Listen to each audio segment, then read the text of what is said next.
Seth, and I got a few questions for Christians. Sorry about the video quality. This is just the webcam I've got. But here's quite a few questions that I really think you should spend some time to think about. If when you die, you go to a place of paradise and eternal happiness, then why do you wear seatbelts? Or furthermore, why would you wear a helmet when you ride a motorcycle? Or why would you click the seatbelt on or anything? Why take any safety precautions if when you die you go to the best place in the universe? If your religion is the only one true religion, and why does the rest of the world have very similar beliefs that are slightly different? And what makes you think you're right and the rest of the world is wrong? And why do they all think the same thing? They all think they're right and you're wrong.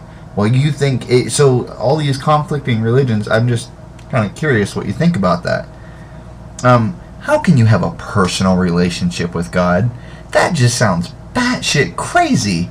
We're like ants on this earth, and in the universe we're like nothing. We are freaking like if the earth was the universe, we're like an atom on a single grain of sand. We're just so freaking small. What makes you think God wants to have a personal relationship with you? What makes you so special? And then furthermore, why does God not want to have a relationship with me, the crazy atheist, or other people of different religions? Why does God not have a personal relationship with them? And why are you so special that He chose you, a single organism out of this freaking huge universe? He chose you. I don't get it.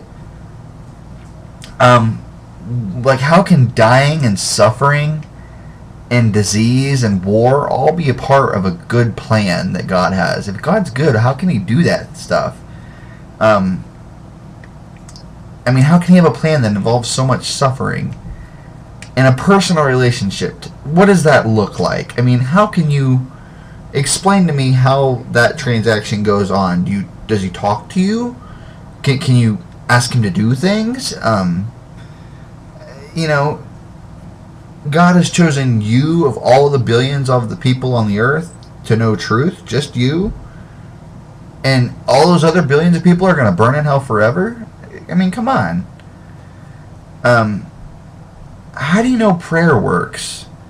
There's been 0 reported instances of prayer working. Same for miracles. There's been 0 reported confirmed miracles by scientists. There's been 0.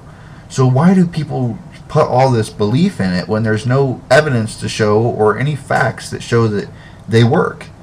And furthermore, if God has a divine plan, what makes you think that your prayer is going to make a difference?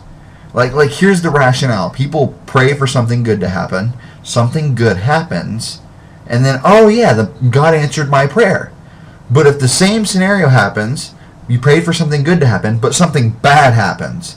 It must have been part of His divine plan. So you have this loophole. But if there's a divine plan, then what makes you think your prayer had any effect? Because it's about 50-50. When you pray for something, you get what you want, and sometimes you don't, sometimes you do.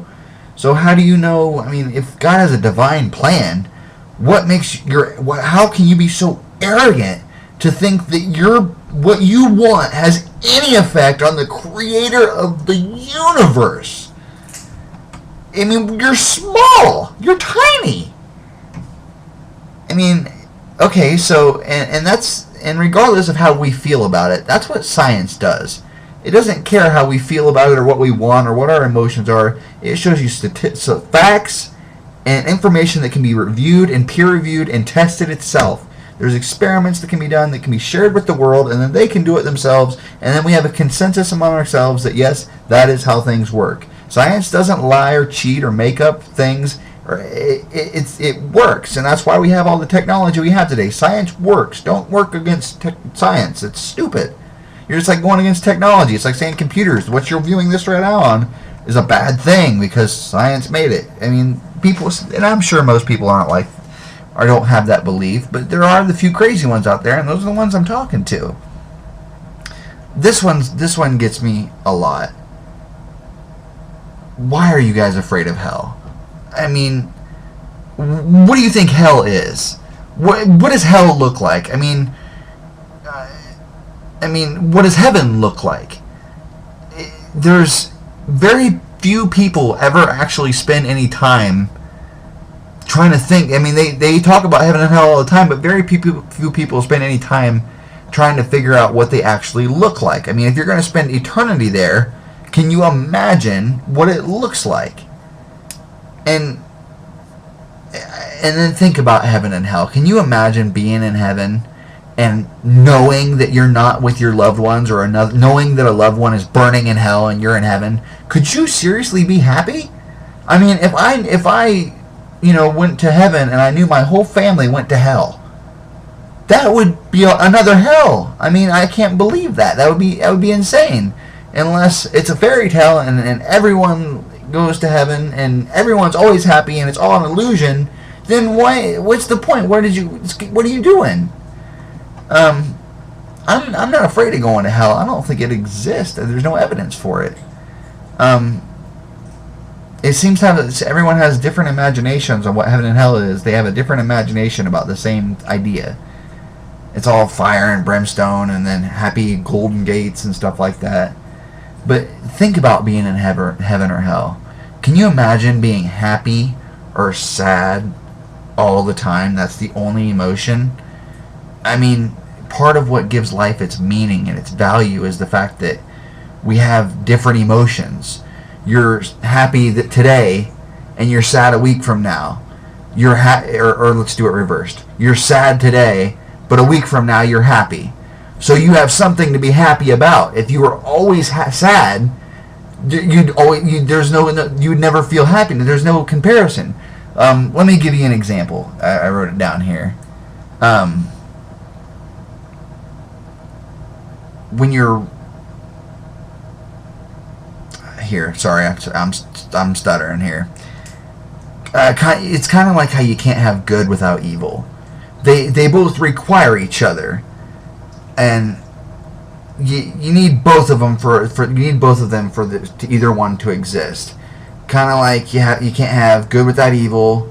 How would you know what good was if there was no evil? I mean, if there was never any evil in the world and all there was good, how would you know what evil was? You simply wouldn't. There is no. It's kind of like how you can't have war without peace. Peace without war. Both those words rely on each other to exist. Let's assume that all there ever was peace, then the word war has no meaning. No one knows what war is because there's never been war. So the word war isn't existent. So if war doesn't exist, then the word peace mustn't exist, because peace is the opposite of war. So you have to have both for them to exist. Just like you have to have good to have evil. If there was only good in your life, then the word has no meaning. It doesn't have any value because you have to have something to compare it to. Kind of like being in heaven would be constant happiness. That doesn't make sense. You have to have sadness to have something to compare your happiness to. It's the only way you have to have both of them for them to exist. So that's my point there.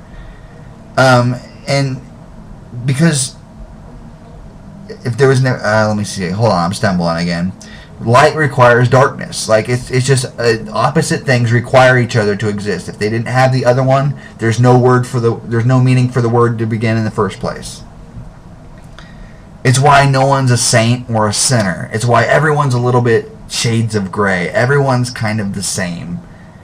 And that's what makes life, when it's good, it makes it so good. And what makes it, when life is bad, it's so bad. Because you have something to compare it to. There's variation in your life. You have to be sad sometimes to be happy. And having one all the time, being sad all the time, or being happy all the time in heaven or hell, doesn't make sense. It's not practical. And I want to thank you.